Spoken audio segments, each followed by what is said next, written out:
नमस्कार दोस्तों, स्वागत है आप सभी का YouTube के online platform study for GK में। और आज के इस वीडियो में हम अध्ययन करेंगे साथियों। अभी हाल ही में मध्य प्रदेश लोक सेवा आयोग ने एमपीपीएससी प्री और एमपीपीएससी जो मुख्य परीक्षा होती है साथियों, उसके सिलेबस में काफ़ी कुछ बदलाव किया गया है साथियों।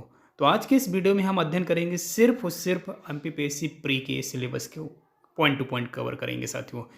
चलिए, और ये ध्यान दीजिएगा, अभी जो सिलेबस चेंज किया गया है ये सिलेबस लागू हो गया है साथियों। अब जो 2024 का जो प्री होने वाला है साथियों, उस प्री से ये सिलेबस प्रभावशील रहेगा। ये पहले ही आयोग ने क्लियर कर दिया है साथियों। क्लियर है? तो देखिएगा, यहाँ पर आप सभी इतना जानते होंगे कि एमपीपीएससी जो प्री परीक्षा है उसमें 2 पेपर होते हैं।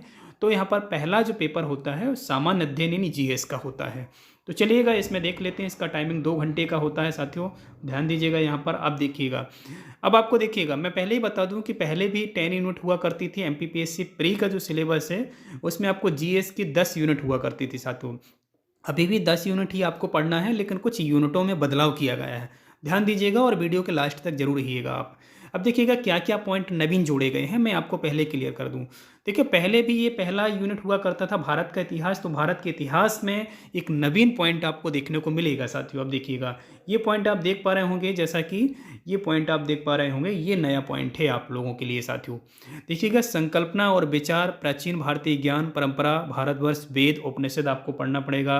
आरण्यक पढ़ना है, ब्राह्मण ग्रंथ पढ़ना है, स्वर्ण दर्शन पढ़ना है ना। और सभा समितियाँ पढ़ना है, गणतंत्र पढ़ना है, वर्णाश्रम जो आपके पुरुषार्थ हैं या आपके ऋण संस्कार जो हैं, पंच महायज्ञ पढ़ना है आपको, कर्म का सिद्धांत पढ़ना है, बोधि तत्व, तीर्थंकर।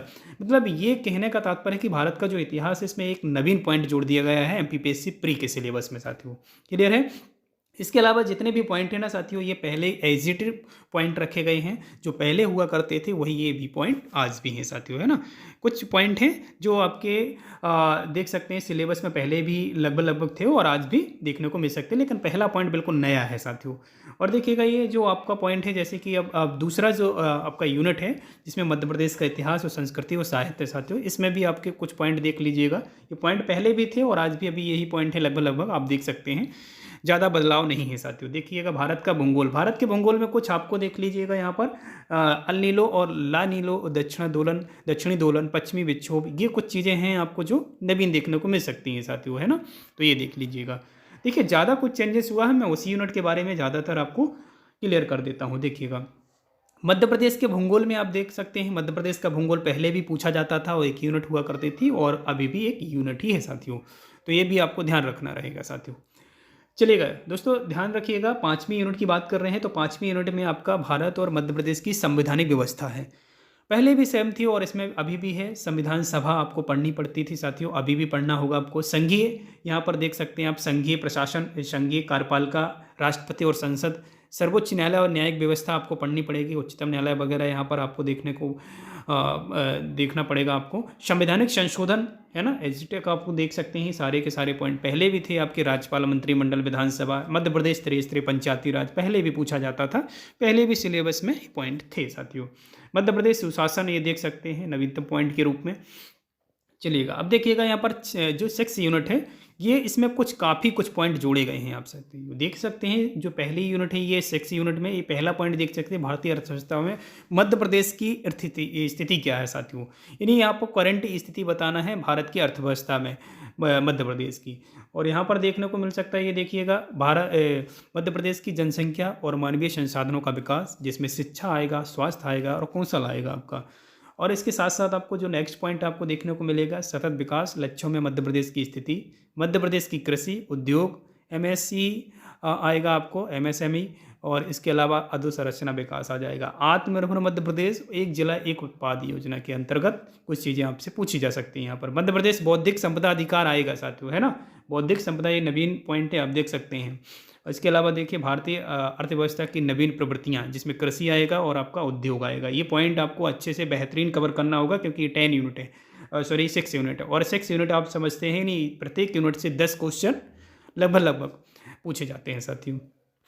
चलिएगा, इसके अलावा देखिए, वित्तीय संस्थाएं तो आप पहले भी पढ़ते थे और आज भी आपको पढ़ना ही पड़ेगा। इसके अलावा भारत की विदेशी व्यापार की नीतियाँ, जिसमें G20, सार्क और एशियन के बारे में आपको ज़रूर अध्ययन करना होगा साथियों। क्लियर है?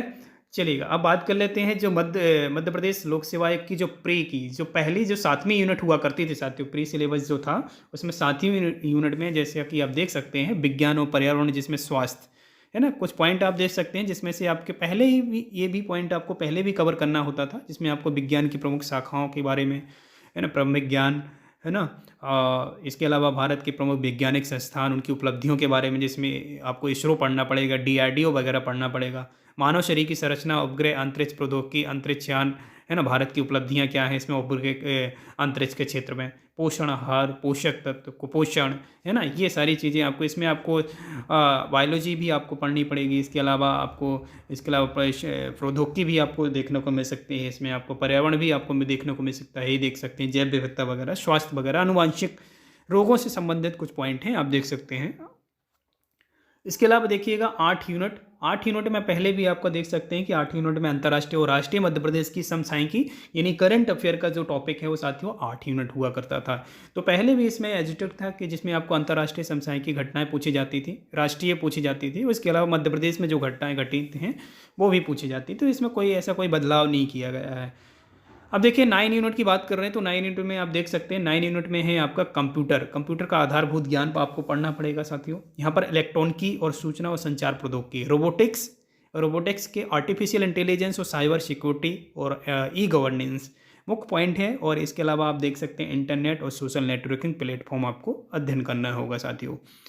चलिएगा नेक्स्ट देखिएगा, लास्ट यूनिट है। अब देखिएगा साथियों सबसे बड़ी यूनिट जोड़ी गई है, याद रखिएगा 10वीं यूनिट आप सभी को याद होगी साथियों कि 10 यूनिट में आयोग हुआ करते थे, यानी हम लोग कमीशन को पढ़ा करते थे साथियों।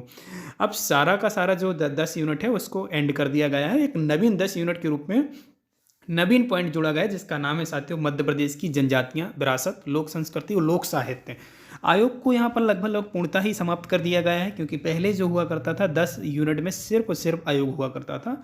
अब 10 यूनिट के अंतर्गत आपको ये पढ़ना पड़ेगा, जिसमें आपको मध्य प्रदेश की जनजातियों का भौगोलिक विस्तार देखना होगा, जनजातियों से संबंधित संवैधानिक प्रावधान देखना होगा, और मध्य प्रदेश की प्रमुख जनजातियाँ, विशेष पिछड़ी जनजातियाँ है ना, घुमक्कड़ जो जनजातियाँ, अर्ध घुमक्कड़, ये सारी जनजातियों के कल्याण से संबंधित जो योजनाएं चलती हैं, पहले भी योजनाओं से संबंधित प्रश्न पूछे जाते रहे हैं साथियों, लेकिन अब स्पेसिफिक आपको पढ़ना होगा साथियों, है ना, बिल्कुल स्पेसिफिक कर दिया गया है कि जनजातियों के बारे में विरासत पढ़ो, आप लोक संस्कृति पढ़ो, उनके साहित्य के बारे में पढ़ो, है ना, ये आयोग ने हमको क्लियर कर रखा है।